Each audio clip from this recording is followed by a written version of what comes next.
मेरे प्यारे दोस्तों, आज हम आपके लेकर के आए हैं 1 जनवरी 2022 यानी हैप्पी न्यू ईयर के लिए सबसे बेहतरीन शायरी।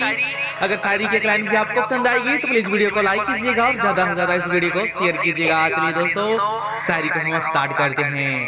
चांदनी चांद से होती है सितारों से नहीं, चांदनी चांद से होती है सितारों से नहीं। और मेरे दोस्त हैप्पी न्यू ईयर आपको कहता हूँ, किसी और को नहीं। और मेरे दोस्त हैप्पी न्यू ईयर आपको कहता हूँ, किसी और को नहीं। हैप्पी न्यू ईयर मेरे दोस्त, नया साल मुबारक हो। गुल ने गुलशन से गुलफाम भेजा है, गुल ने गुलशन से गुलफाम भेजा है। सितारों ने आसमां से सलाम भेजा है। नया साल मुबारक हो आपको, नया साल मुबारक हो आपको। हमने तहे दिल से पैगाम भेजा है, हमने तहे दिल से पैगाम भेजा है।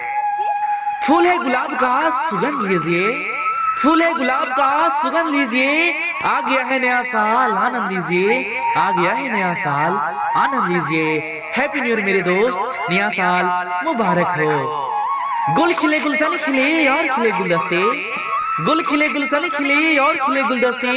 नया साल मुबारक हो हंसते हंसते, नया साल मुबारक हो हंसते हंसते। हैप्पी न्यू ईयर 2022, नया साल मुबारक।